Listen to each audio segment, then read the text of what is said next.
I was sitting in the kitchen, leaning over the table where a pharmacy receipt and a mug of cold coffee lay. The night before, I'd bought bath salts and ibuprofen, thinking my swollen ankle would feel better by morning.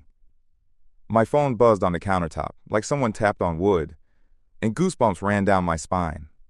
Payment approved! My card. My money. Their Paris. At first, I didn't even realize what it was. I thought maybe it was fraud.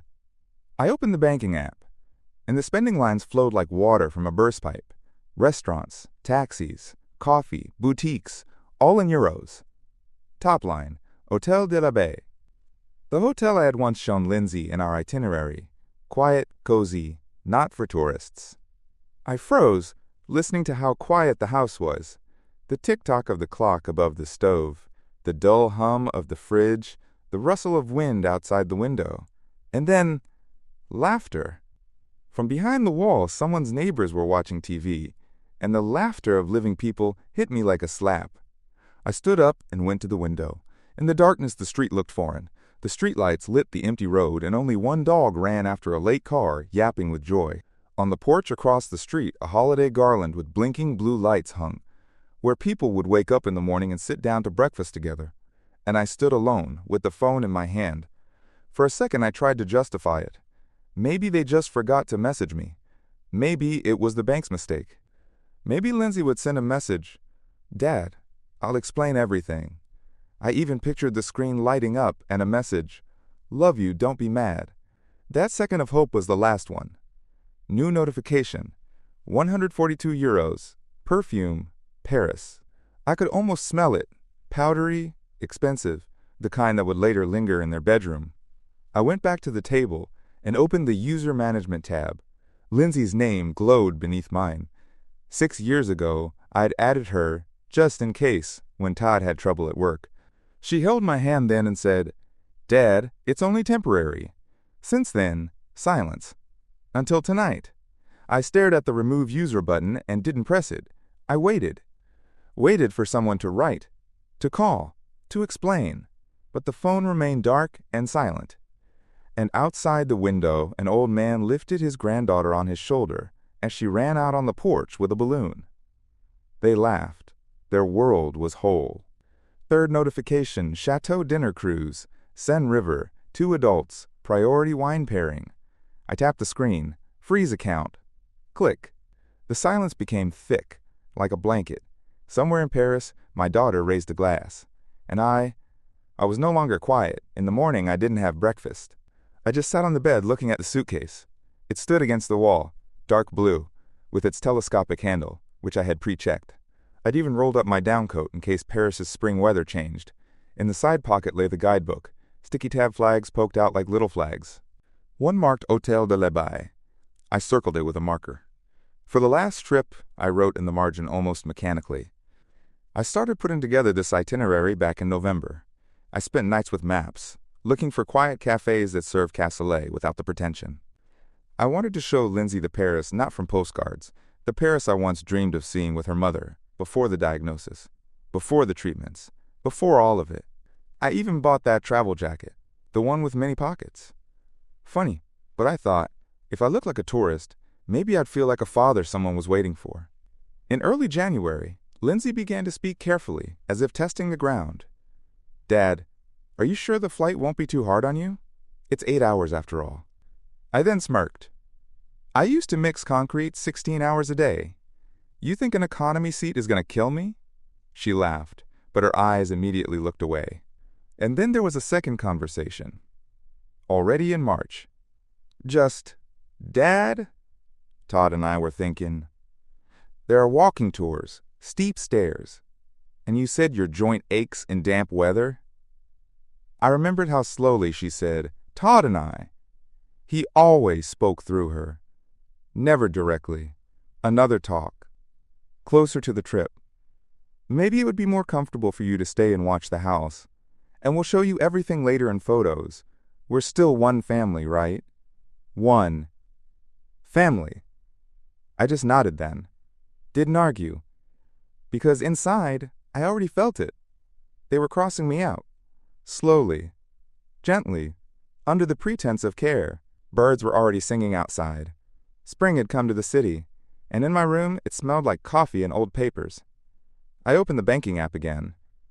Looked at the same list: Boutique de Parfum, Chateau, dinner cruise, Uber, hotel. That was my route, my places, my dreams. And they took them. New notification. Gallery Lafayette, 85 euros. I silently scrolled down. A photo from Stories. Lindsay in a hat, smiling. Caption: family shopping. And in the background, Todd, in the mirror, holding 2 bags, the one who was against me being part of it from the start. He always saw me as an outsider in their world, too blue-collar, too harsh, too old-fashioned. And now he was next to her in Paris. And I was with the itinerary and the suitcase. I took a photo from the mantel. Me and Lindsay. She's about 6. We're in the woods. She's on my shoulders, wearing a little jacket, laughing. It was one of those rare weekends when I said no to extra work. When I chose her, I flipped the frame over. I opened the app again, looked at the numbers for a long time, then tapped Request Full Report. I wanted to know every purchase. Every meal, every little thing bought with my money. It wasn't anger. It was an inventory of love. I didn't wake up from the alarm, but from a sound. The phone buzzed on the nightstand like someone tapped softly on the glass. New notification. Café Charlot, Paris, 32 euros. I froze. I had frozen the account. I remember that tap on the screen like I locked a safe. I opened the app. The expense feed updated almost mockingly. Uber Green, Paris. Musée d'Orsay, 2 tickets. Boutique Les Enfants Rouges, 119 euros. The world seemed to blur. Inside it felt hot, like standing in the sun. I sat on the edge of the bed in the same shirt as yesterday and listened to the kitchen clock ticking. Cold air came through the window crack. It smelled like old wood and Night City. Below, through the glass, came scraps of other people's lives. The neighbor rustling bags by the car. Brakes squealing somewhere. Teenagers laughing. A dog barked once behind the fence. Life was going on. Mine froze with that phone in my hand. I scrolled down and saw the name that burned through me. Lindsay Harper, authorized user. Under it, active card. Issued in 2018. I remembered that day. She stood on the kitchen threshold with Todd. Dad, if something happens, just gas money. I signed it without reading. Trust, by a click of a pen. Now that trust was buying perfume and Zen dinner cruise tickets. I saw her hand the card to the waiter. A light smile, not a second of doubt. I wasn't a father. I was a plastic shadow in her wallet. I got up and walked to the kitchen. The table was cold. Yesterday's mug with coffee ring sat there. I set down the phone, looked at the screen, and my chest went quiet. Remove user. Confirm. Click. Outside the window, a neighbor family walked by. Grandpa carried a sleeping grandchild on his shoulder. I watched them disappear around the corner and realized I'd pressed stop, not just on the card. I stopped everything.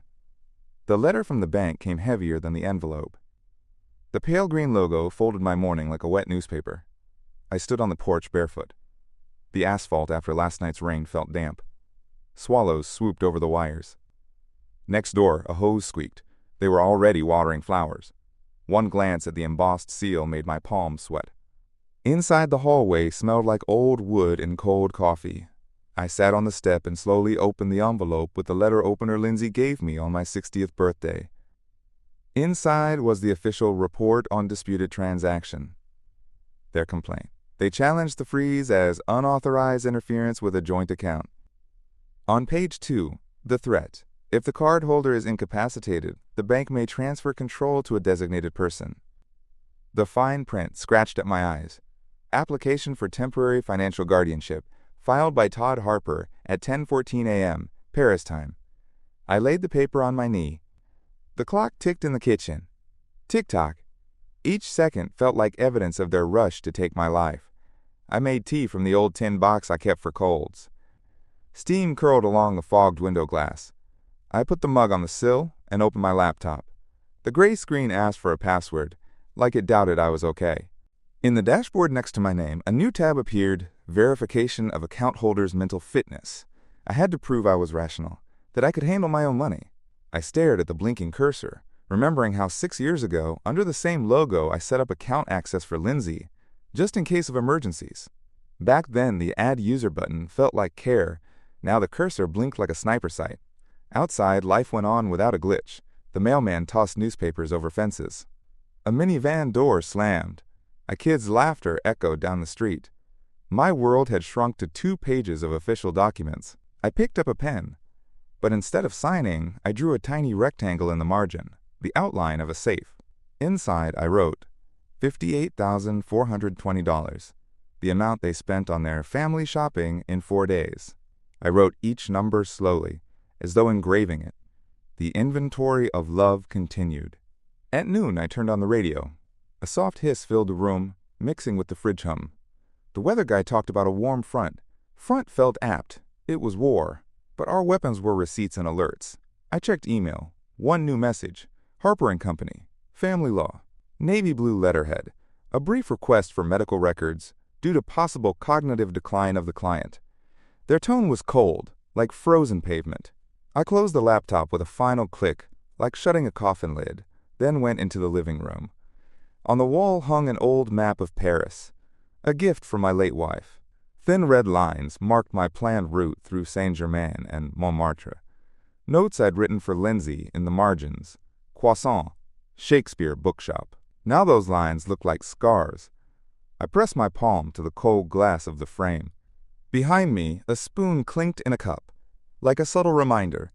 Time for tea, not poison. Toward evening, I waited, as expected, for a call, an apology, even a simple message. Kids outside wrestled with a bike tire. One pumped and failed. They laughed at themselves. I felt a pang of envy at their harmless, clumsy joy. My phone stayed silent. I opened the bank letter again. On its last page, if no response is received within 72 hours, the account may be transferred to temporary external control. 72 hours. 3 days for them to legally label me incapable. I looked up at the suitcase by the wall. It was still untouched, like a monument to a trip that never happened. On top was the guidebook, with a circle drawn around Hôtel de la Baie. I picked up the book. The pages smelled like printer ink and strangers' conversations. An old postcard slipped out, the Eiffel Tower in evening lights. On the back, my wife's handwriting.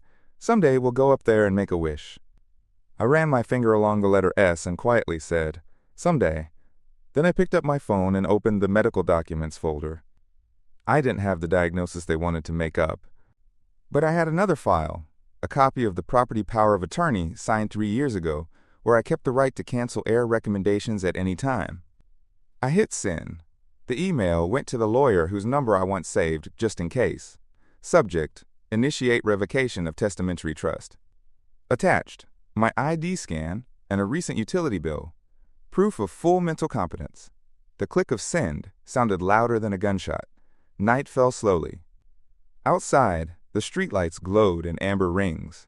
The room smelled like soaked wood and ink. I sat at the kitchen table, laid my hands on the cold surface, and for the first time in many months felt my fingers no longer shook. My phone blinked. A new video call icon. Lindsay. I didn't answer. Let it ring into silence, like water going down the drain. 72 hours. And now that time was working for me. The letter from the bank felt heavier than the envelope. The pale green logo folded my morning like wet newspaper. I stood barefoot on the porch. The asphalt, after night rain, felt damp. Swallows flew over the wires. Next door, a hose squeaked. They were watering the flower beds. One look at the official seal, my palms turned sweaty. In the hallway, it smelled of old wood and cold coffee. I sat on the step and slowly cut open the paper with the letter opener, the one Lindsay gave me for my 60th. Back then, she laughed. So you don't forget your name. Inside was the official disputed transaction report, their statement. They were challenging my freeze as, quote, unauthorized interference with a joint account. On page 2, the threat. If the cardholder is mentally unfit, the bank can hand control to a trusted party. Small print scratched at my eyes. Todd Harper filed for temporary financial guardianship at 10:14 a.m. Paris time. I set the paper on my knee. In the kitchen, the clock ticked, like it was logging each betrayal. I brewed tea from a tin box I kept for colds. Steam curled along the window, leaving a dent where an old thermometer used to hang. On my laptop, the screen blinked and showed a new tab next to my name, Request for Mental Fitness Confirmation of Account Holder. I had to prove I could think, that I could handle my own money.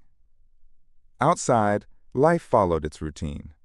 The mailman tossed papers, kids ran down the stairs, a bike bell rang in the leaves, and I flipped page after page, burning from the words I found. I opened the banking app. Lindsay's name was still under mine. I tapped on expenses, again, Boutique de Parfum, again Uber, again Musée d'Orsay. The world felt like a joke. I could almost see her handing over the card to a waiter.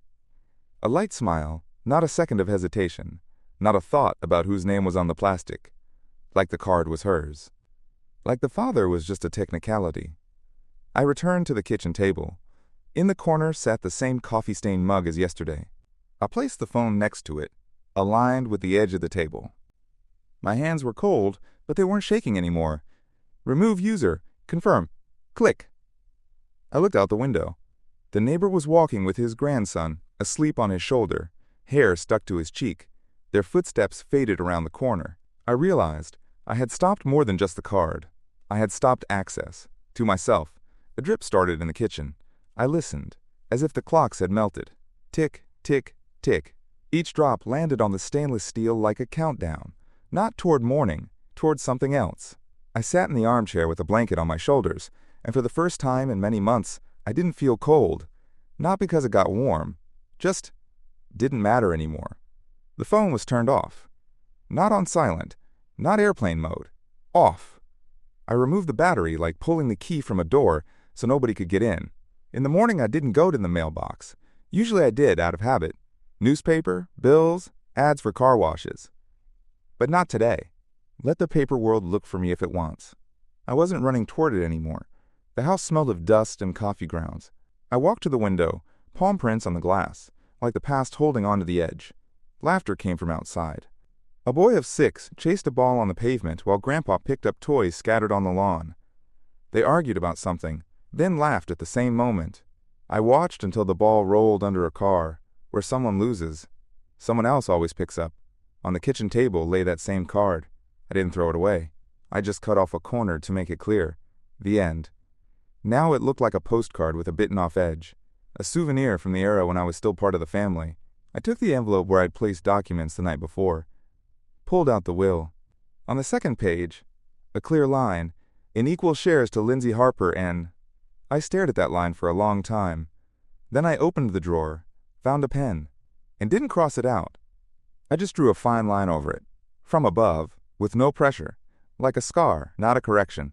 By noon I remembered the lawyer's letter. I checked my email. The reply came overnight. Short, like a shot.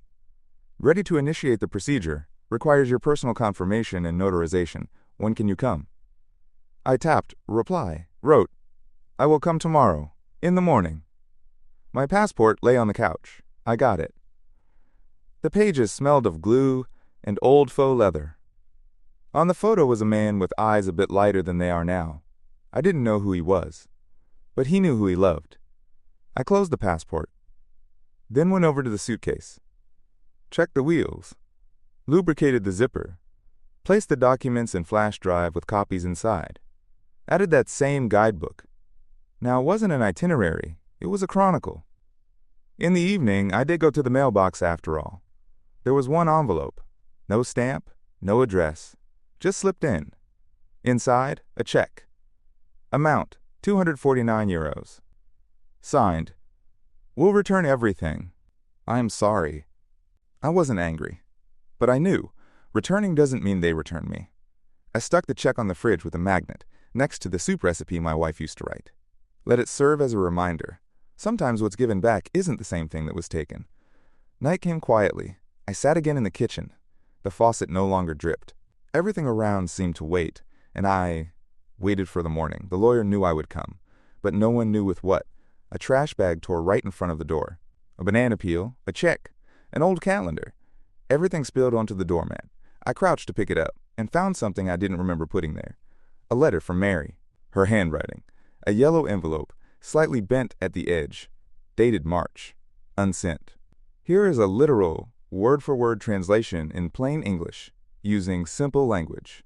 Inside, one sheet of paper. Thin paper, the ink was slightly blurred, as if from time or spilled coffee. If you are reading this, it means I'm no longer here, and you are left again with silence. But please, don't let them decide what you feel. You are not a mistake. You are someone who loved. I sat down on the floor. Nearby lay an empty plastic water bottle. In the apartment next door, a door slammed. Someone came home. And I stayed. Later, I got up, took out the trash, but I left a letter on the table. Placed my phone next to it. The screen lit up. Notification. New login from device. Lindsay Harper. A few days earlier, I had turned on alerts for all access. Now I knew every step she took. She had tried again to log into the old account. 4 attempts in 2 days. Inside me, not rage, not worry, only silence, the kind that doesn't need explanation. I made myself some chamomile tea. Not coffee, not tea, just warmth. The kitchen smelled of herbs and old paper. I opened a notebook. On the first page was the heading, What Remains If They Took Everything. I wrote, 1. House keys, with me too. Will, updated 3. Document folder, on the shelf 4. Mary's letter, read 5. Last check, not cashed. Each item was like a crutch, not from pain, from the weight of emptiness. Late in the evening, I opened the laptop. Created a new email account. No name, no connection. Something quiet, neutral, the way I had become to them. I uploaded the scan of Mary's letter, copies of documents, the itinerary of the trip that never happened. I clicked Save Draft. Didn't send it. I just left it there. Let it exist somewhere without someone else accessing it. At midnight, rain started. Quiet at first. Then, like a wall. Drops tapped on the glass, like someone coming home late. I turned off the light and sat by the window. Down below, a woman carried 2 umbrellas. One open, the other slung over her shoulder. Waiting for someone, or carrying a spare. I watched until she turned the corner. Then I thought, maybe I no longer wait, but I still walk. I remembered how I once saw my card, in her hand, before all of this. It was a few months ago. Back then I wasn't suspicious. I was just going to the store for bread and bananas. A normal Saturday.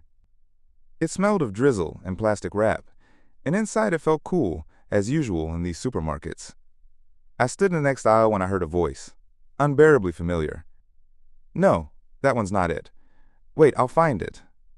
I turned around and saw her. Lindsay. Next to her, Todd, silent as always, like furniture. She was rifling through her wallet. And pulled out a card. Dark blue, with a scratch on the side. I recognized it by that scratch. It happened when I dropped it between garage tiles. That was my card. The cashier took it and inserted it into the terminal. Beep. She won't go through, she said, and smiled politely. Lindsay snorted. Wait, I have another one. I was standing between shelves of frozen peas and boxes of cookies. And I watched. Watched her. Watched how she used me. Without a shadow of doubt. Without hesitation. As if I were just a convenience. Not a person. I didn't approach her. Turned around and left. Didn't buy anything. Just walked home down the gray asphalt and thought, what if I was just a card to her? Not a father. But at that time, I hadn't made a single move. I only hid it inside me. Like a check I didn't throw out, but never looked at again. Now, sitting by the window, I remembered that scene, as if my body pulled it out of memory itself. In the darkness, I could see my reflection in the glass, grown older but still clear. And I said to myself quietly, now you know why you hit remove without hesitation. Because my heart made that choice much earlier, I just didn't yet know how to trust myself. When the door slammed, I knew right away it wasn't going to be a conversation. It would be an interrogation. I wasn't expecting her. But she came. without warning, without invitation, like an owner, as if she still had the right. She stood in the doorway, phone in hand, with the look I knew well. Not hurt, not guilty, anger. Did you really freeze the account? From the moment she entered. Yes. You didn't even talk to me. She swept into the living room like the wind. Loud, fast. Walked in without asking. Sat down sharply, like it was her couch. We were abroad, Dad. We had an itinerary, bookings, plans. You had, I corrected. You told me you were having a hard time. Your joint aches. The flight was going to be... I raised my hand. I never asked to be excluded. But you couldn't have kept up. We couldn't rearrange everything for you. There it was. The truth. Simple, like a tripping hazard. They didn't want slow. They wanted beautiful. She stood up, pacing the room. Spoke fast, incoherent, like she was afraid to stop. We spent so much time organizing everything. You could have at least warned me you planned to cut access. Do you understand how it looked? She threw up her hands. At the restaurant, the card won't work. In front of the waiters. In front of Todd. I didn't apologize. I only went to the cabinet, took out a folder of documents. The ones, itinerary, printouts, notes. I placed them in front of her. Wordlessly. She looked at them as if at someone else's life. What is this? My Paris. You really thought that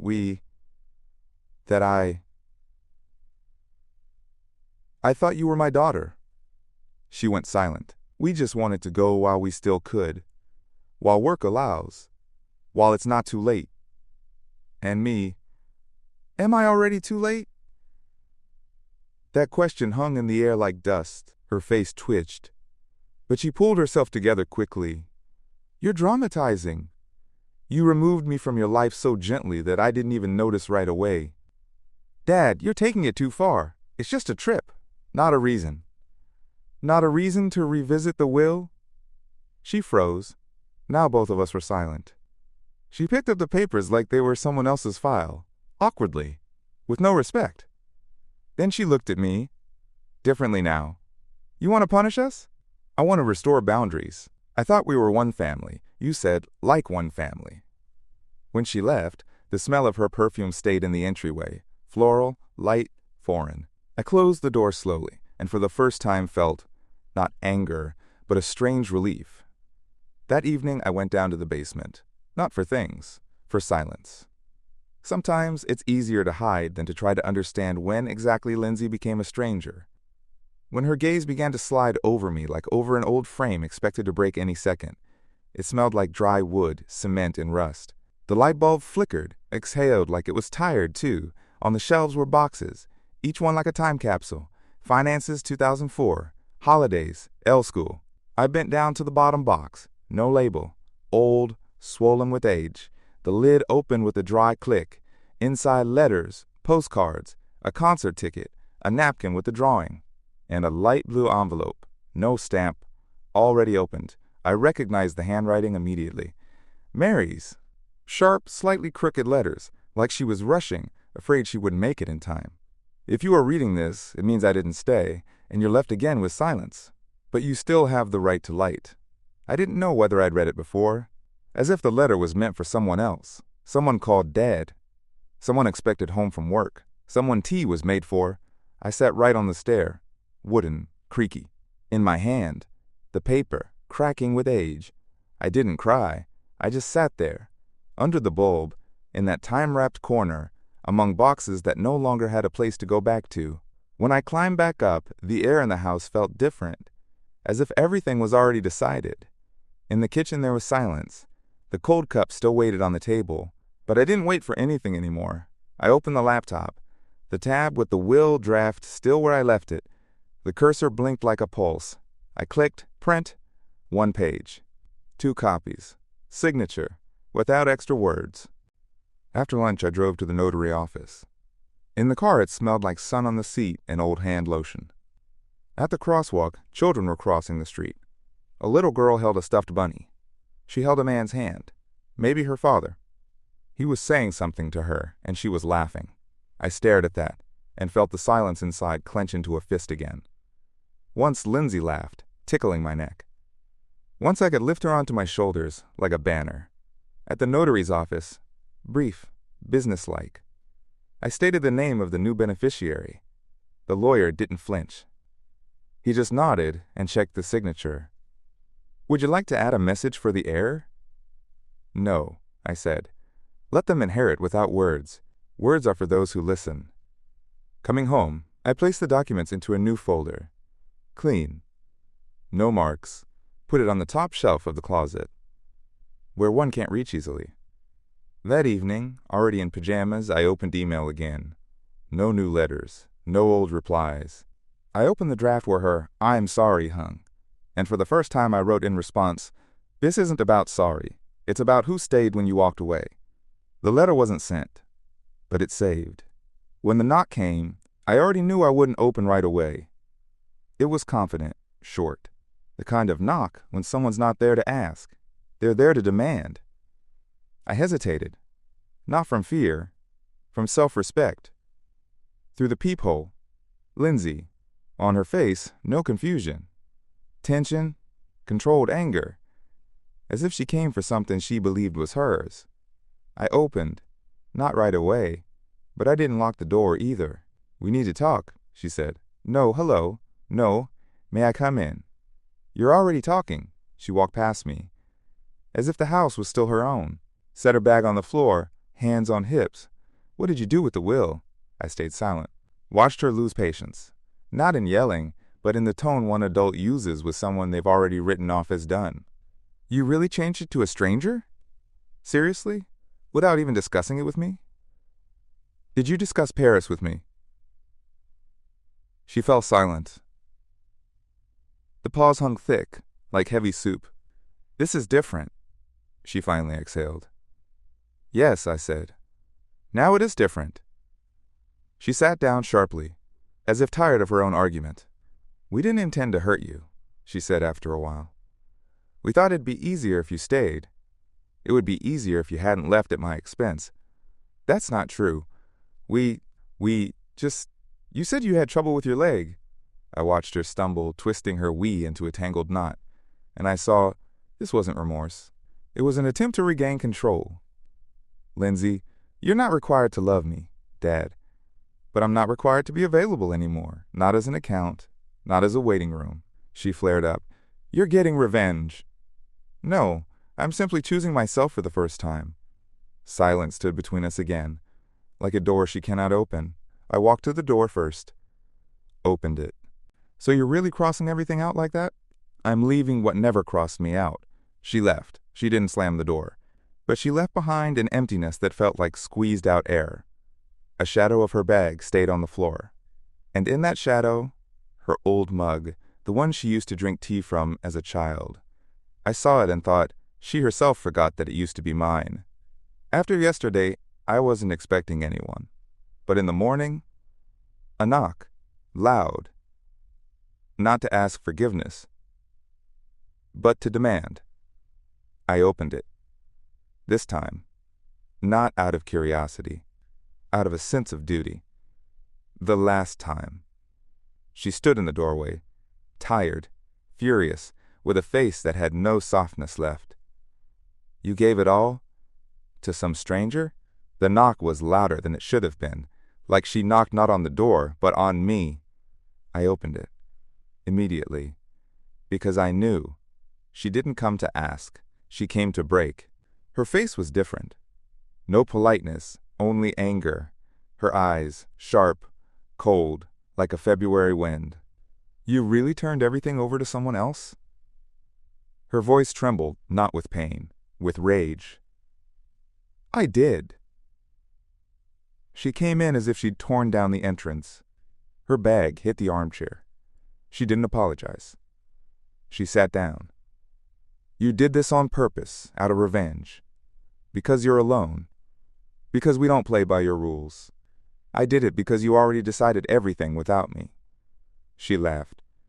Bitter, hard, like a stranger. "Do you really think you're owed something? After all those years of silence? I thought at least you'd remember who paid for your drinks in Paris." She shot up then. Her fingers gripped the arm of the chair.